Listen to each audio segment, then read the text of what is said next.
What's up, guys? Trill here, better on this budget bill, and this is your second stimulus check update and stimulus package update for Wednesday, September the 23rd. Hope you guys are having a great morning so far. Today I have some amazing news to share with you, so be sure to stay until the end. Today we want to talk about the testimony from Treasury Secretary and the Fed Chairman. Number 2, the status of the $1,200 big fat stimulus check. Number 3, the Supreme Justice controversy. And number 4, the vote on the government shutdown. But before we get started, be sure to subscribe to the channel and hit the like button if you think that Congress should get off their and send you your stimulus checks. Treasury Secretary Steven Mnuchin and Fed Chairman Jerome Powell both testified on Tuesday in regards to the pandemic response. These two top economic officials have introduced various programs aimed at lending money to businesses struggling for liquidity as Americans stay at home. They were questioned by the House Financial Services Committee about the need for more stimulus and how effective the previous stimulus package was and how much money is left over from the previous package.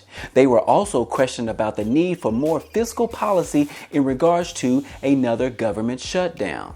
In response, Jerome Powell told the committee that he pledged to aid the economy through the pandemic. He said, "We remain committed to using our tools to do what we can for as long as it takes to ensure that the recovery will be as strong as possible and to limit the lasting damage to our economy." Powell also noted that how the economic activity has picked up since the second quarter when the economy was shut down, as well as many economic indicators show improvement for both unemployment and overall economic activity. However, the path ahead continues to be highly uncertain.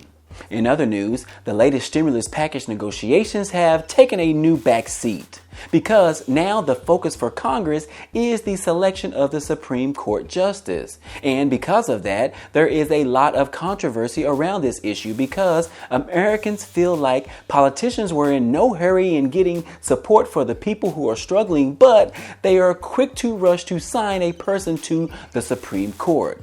Do the Americans have to sit back and watch these games being played within Congress? Most Americans feel helpless at this time, and some Americans have just totally given up on Congress. Representative Gwen Moore sums it all up. She tweeted on Saturday that the Senate GOP is more concerned with filling a SCOTUS seat less than 2 months before the election than passing a COVID relief package. Their priority isn't the American people. Then we have a CNBC interview with White House NEC Director Larry Kudlow on the topic of more stimulus. Kudlow stated that he doesn't think our economy needs another stimulus package to fully recover, but he does think a second package that's targeted could be of great help. Kudlow suggests that he doesn't know why the current stalemate with the negotiations over the next stimulus package. He begged the question, can Congress do two things at the same time? I mean, that's totally true. Why do they have to stop doing one thing in order to do another? Aren't there like 435 members in the House of Representatives? I mean, come on, guys. These politicians are supposed to represent the great people of this country. They are supposed to represent you and me. They are supposed to do things with integrity, dignity, and responsibility. Now, whether they are upholding any of those may be debatable, but hopefully they will get a stimulus package deal soon, then pass it in Congress and get stimulus checks to the American people who need it the most. I'm just saying. Meanwhile, Nancy Pelosi stated that she is still holding out for the Republicans to offer a larger stimulus package. She continues to push for the $2.2 trillion and not the $1.5 trillion that was offered last week. She says without the additional funding, it jeopardizes the second round of stimulus aid, unemployment benefits, and funding for state and local governments. She said without federal help, the gap is just too big to fill.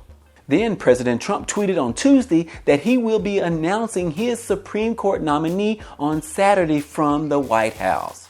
Once the president makes his nomination, then the Senate will confirm the nominee. And you can bet your green shoes that the Democrats will be doing everything to prevent or stop this nomination from happening.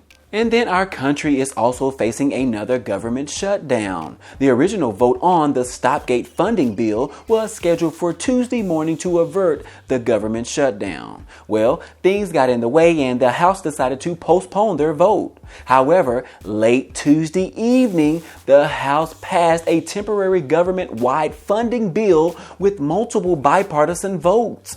This measure will keep federal agencies fully up and running into December of 2020. This will give lawmakers time to digest the election and decide whether to pass the annual government funding bills to the next administration or not. The United States government year-end budget ends September the 30th. Well, that's all I have for you today. Now, if you could do me a huge favor, if you found value in this video, be sure to give it a like. It takes me a lot of time to research this information and create these videos to share with you. Also, be sure to subscribe to the channel. It's totally free. Other than that, hey, I appreciate you guys stopping by and watching, and I hope to see you on the next video. Peace.